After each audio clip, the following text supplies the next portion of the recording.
What is up? It's Alex from Double Move Sports. Today I'm going through wide receiver start sit for week 7. We have a ton of buys this week, so some of these deeper names on these start sit decisions are going to be very, very important. I'm going through every single player from every single game that you're thinking about starting in week 7. So without further ado, let's just go ahead and jump into some of these names. The teams on bye this week, just for a refresh, are the Bills, Cowboys, Vikings, Steelers, Chargers, and the Jaguars. So a ton of valuable wide receivers are on bye. And we'll get into this first game, the Broncos at the Browns. This one is on Thursday night. Just got word that Baker Mayfield is going to miss this game. So the line is going to move. I'm not even going to talk about the over-under and the spread because I don't have that information right now at the time of this recording. And for the Cleveland side of the ball, you're sitting all these options with Case Keenum at quarterback. You got OBJ, you got Jarvis Landry, who are both questionable for this game. Even if they play, I'm sitting them. I'm sitting Donovan Peoples-Jones. No questions asked for me. I'm fading all of these Browns pass-catching options. And then for Denver, Cortland Sutton is a start for me in this game. His target share has been fantastic. Over the last 5 weeks, 10 targets a game, so I'm rolling him out there with confidence. And Tim Patrick, I think is a deep start in this game. He's touchdown or bust. Now with Baker out, honestly, I think the game script is going to be a little bit different. This could be a lower scoring game if the Broncos get a lead in this one. They definitely could be running the ball a lot, but Case Keenum, I hope he can do enough to at least keep the Browns competitive in this one, to where the Denver Broncos do have to throw the ball a decent amount. So Tim Patrick for me is a deep start just because of some of the buys that we're dealing with this week. But let's move on to a game that should be a lot more fun from an offensive perspective. Washington football team traveling to Green Bay to face the Packers. Packers heavy home favorites in this game. It's pretty simple for both sides. For the Packers, you have Devonta Adams, obviously a must start. All other options, you're sitting in this one. And for Washington, similar story. Terry McLaurin is a must start, and you're sitting all other options. So not a ton needed in this one. Pretty plain and simple. And with that, we will move on to the Chiefs at the Titans. Another high-scoring projected game, 56.5-point over-under in this one. Kansas City is the road favorite in Tennessee. And for the Chiefs, you got Tyreek Hill, who is a must-start every single week. And then all others, I'm still sitting at this point. I don't trust Mecole Hardman. I don't trust, Pringle or Demarcus Robinson or Josh Gordon or any of these guys to give me consistent production. Now, if you're in these deep leagues and you're affected by bye weeks and you have to roll out one of them, obviously it's Mecole Hardman. You hope for that big play. He has been a little bit more involved from just an overall target perspective this year. So on most weeks, I'm sitting him. I'm going to label him as a sit here. But if you're in these deep leagues, I can't blame you for rolling him out there, if you have to pick between one of these deeper names. So if we move to the Tennessee side of the ball, A.J. Brown is a start. He looked good last week, back from that illness and that injury as well, finally getting ramped up in this offense, really came alive in that second half. So A.J. Brown is back to being an every week must start, especially against the Chiefs, in a game where Tannehill is going to have to throw the ball, and that's what we expect. So AJB is a start. Julio is questionable at the time of this recording, left with that gimpy hamstring on Monday night, but I'm still willing to start him if he's active in this matchup against the Chiefs. Now we will move to the Falcons at the Dolphins. 47.5-point over-under in this game. For the Falcons, Calvin Ridley, he's back with the team. He is a must-start. I'm not considering anyone else from the Atlanta Falcons in this game at wide receiver. And for the Dolphins, Jalen Waddle is a start for me. He has entered that must-start territory. He's getting the targets. He's the clear-cut number one wide receiver on this Dolphins team.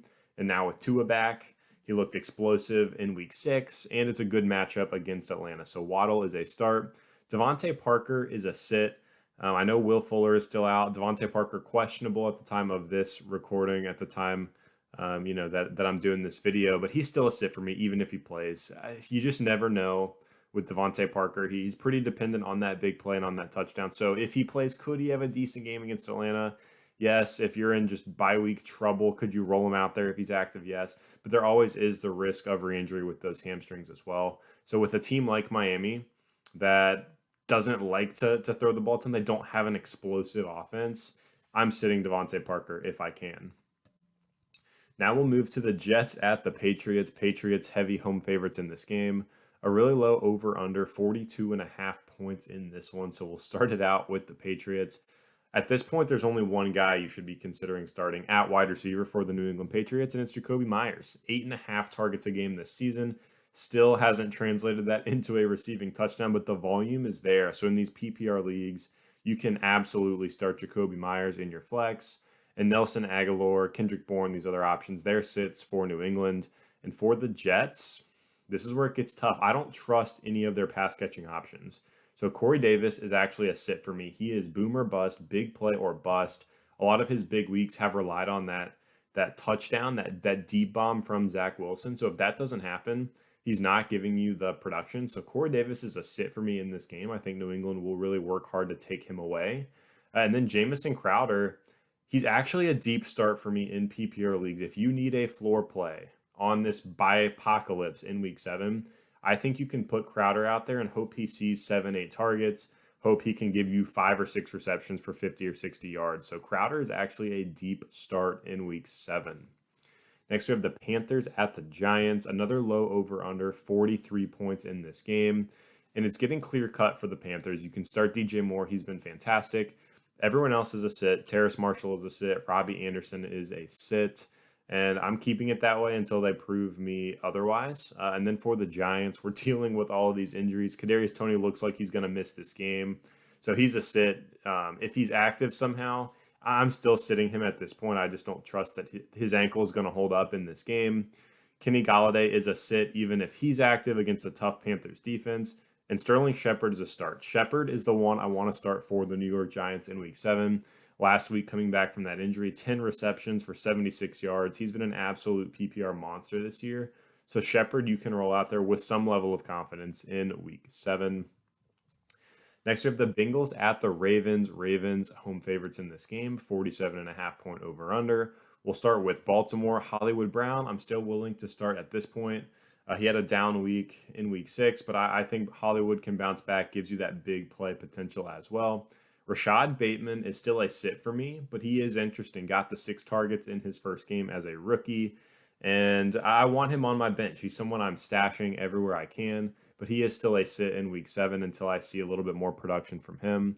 And then for Cincinnati, Jamar Chase, he's an every week start at this point. Joe Burrow's #1 target. The targets are there. The air yards are there. It's downfield targets in these big boom splash plays. So Jamar Chase is fantastic. And T. Higgins is a start as well. You know, over the last 2 games, he's been disappointing, but he still had 7 targets and 6 targets in those games. I believe in the talent of T. Higgins. So against Baltimore, where I do expect the Bengals to need to keep up from an offensive perspective, Higgins can be started in this game. And Tyler Boyd is a sit. He has clearly fallen back to that third option for Joe Burrow. They're relying on Joe Mixon a lot out of the backfield as well. So Boyd is going to be a sit for me in week 7. Next, we have the Eagles at the Raiders. Vegas favored at home in this game. We'll start with the Eagles. Devonta Smith is still a start. I know he's been up and down, but he's the #1 option on this team. The targets I expect to still go his way against Vegas. So Smith is someone I'm willing to roll out there. I know he's been disappointing, but I can start him against this Raiders defense. And Jalen Reagor, an obvious sit. He was just doing some cardio last week, put up that goose egg, drew a couple pass interference penalties, but not really helping you out in fantasy. So Reagor's a clear sit. And then for Vegas, Henry Ruggs is a start. He's not really getting elite volume, but he's still seeing those 4, 5, 6 targets in each of these games, and he's turning that into big plays. He is as big a threat of any wide receiver to go for that pop touchdown, and he's getting enough targets to where I think you can throw him in your lineup. He's given you a better floor than he did in his rookie year, and the upside is still clearly there. So Ruggs, for me, is a start. A little bit more of a boom bust option, but I really like him in week 7 against the Eagles. Bryan Edwards is a sit. He's just not getting the volume. And then Hunter Renfrow is a desperation PPR start in week 7. You're dealing with these bye weeks. I talked about Jamison Crowder hoping for 5, 6 catches, 50, 60 yards. Renfrow is in that same bucket for week 7. Wait, Alex, I have to stop the show because I'm dumb hyped over this new sponsorship deal we got. Shout out to our guys over at Manscaped. And look, I was skeptical, but Alex, you know I've been a very hairy guy for a long time. I was the kid at 13 years old in middle school. Oh, yeah. With chest hair showing out of the polo shirt. Like, I was that dude. I was jealous at the time. Well, nothing to be jealous over anymore because ever since I got this lawnmower 4.0 from them, it's been clean down there to say the least. Manscaped has the Lawnmower 4.0. Not the 1, not the 2, not the 3, but the 4.0. Talk about sleepers on our show, and this has to be one of the best sleeper products out there. I was skeptical as well, and it's been an absolute game changer. Check out Manscaped. This thing is legit, and you will definitely not be disappointed by this full body trimmer. It's incredible. So Manscaped was nice enough to give us a 20% off discount code for the Double Move Sports viewers. You can get 20% off and free shipping with code DMS at manscaped.com. That's 20% off with free shipping at manscaped.com. Use code DMS, unlock your confidence, and always use the right tools for the job with Manscaped. Now back to the show. Next, we're getting into some of these big spreads, these blowouts that Vegas is expecting. The Lions at the Rams. Rams 15-point favorites in this game. The revenge game for Matt Stafford, the revenge game for Jared Goff. And for the Rams, it's simple. Cooper Kupp is a start. Robert Woods is a start. And I'm sitting the other options. They're just two boom bust, Van Jefferson and Deshaun Jackson. And then for the Lions, you got Amon-Ra St. Brown, who's emerging as kind of this last man standing. He's a start for me against the Rams. Tough matchup, but Amon-Ra has gotten 7 or more targets in each of the last 3 games. So I think you can start him and hope for, similar to a Crowder, similar to a Renfro, hope for that volume floor, 5-6 catches, 50-60 yards. Maybe he even exceeds expectations, gets a little bit more volume than that. And then obviously if the touchdown comes, he's going to have a really, really solid week. So Amon-Ra St. Brown is a start for me in week 7 for the Detroit Lions. Next, we have the Texans at the Cardinals. Cardinals 17-point favorites at home. And I might actually take the Cardinals against the spread in this game. But we will start out with the Houston side of the ball because it's quick. It's Brandon Cooks, and he's a start. I would just recommend if you start Brandon Cooks, don't watch this game and just go check the score afterwards and check what Brandon Cooks did. He's getting the funneled volume for Houston, almost 10 targets a game. He's a great wide receiver, always a threat for these downfield targets, these big yardage splash plays. But the touchdown upside just isn't going to be there. So I think you can start Cooks, especially in this tough bye week situation in week 7. But again, it's going to be ugly for Houston. And then if we flip over to the Cardinals, you got 4 options you're thinking about at wide receiver: Hopkins, Kirk, Green, and Rondale Moore. Hopkins is still a must start every single week. And between these other 3, Christian Kirk, AJ Green, Rondale Moore, it really is that roulette wheel each and every week. Who's going to get the big play? Who's going to get the touchdown? Last week, Christian Kirk and AJ Green paid off. In weeks past, it's been Rondale Moore. And honestly, in this case, I'm just going to follow the snaps. If you're out on the field more probability that you're going to be the one targeted for the touchdown or for the big play. So Christian Kirk, 85% of snaps last week. AJ Green, 91% of snaps. Those guys have been on the field a ton this season, and Rondale's only been playing 40-50% of snaps most weeks. So Rondale, in the deepest of leagues, you can still think about starting, but I'm going to label him as a sit here because I would prefer Christian Kirk and AJ Green, who I'm going to go ahead and label as starts, even with Zach Ertz coming in and likely getting some volume in this offense. But we got a couple more games to get through here. The Bears at the Bucks, another blowout expected. Tampa Bay 13-point home favorites in this game. Pretty simple for the Bucks. Evans, Godwin, Antonio Brown, must starts every single week with Tom Brady in this explosive offense. And for the Bears, I think Allen Robinson and Darnell Mooney in this tough bye week situation, I can't express that enough, are both starts. I mean, a lot of teams are in a pinch, and if you're in a pinch, A-Rob and Mooney are looking actually fairly appealing compared to some of the other options out there. A-Rob 7 targets last week. Mooney 8 targets last week. Fields threw the ball more than he has in any other game in that negative game script, trying to come back against the Green Bay Packers. So against Tampa, I expect that same narrative for the Bears. Fields is probably going to throw the ball more times than they would like him to, but that's going to lead to some more production for A-Rob and Mooney. So they're both starts in week 7. Couple more games here. We have Sunday Night Football, Colts at the 49ers.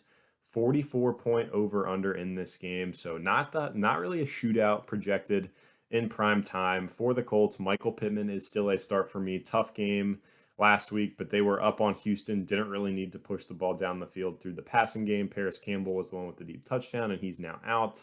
So Pittman is still a start, still the clear number 1 for the Colts.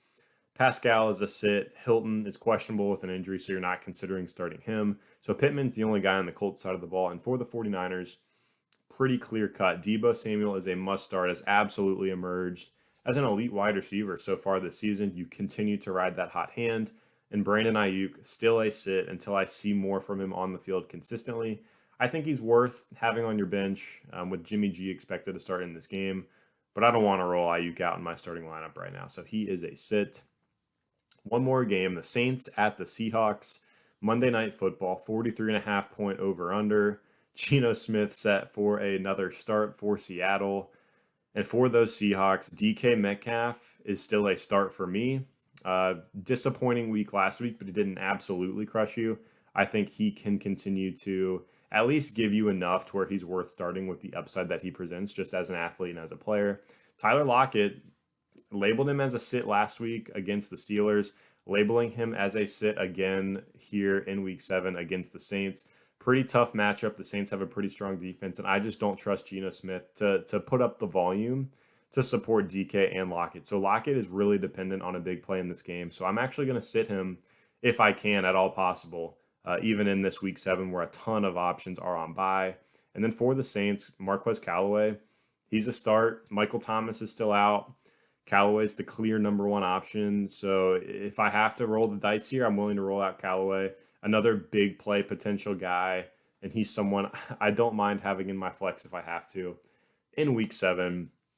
So that's going to do it for these start sits. If you appreciate this content, if you like the channel, hit that subscribe button. Keeps you posted on all the videos we got coming out. We got start sits every single week.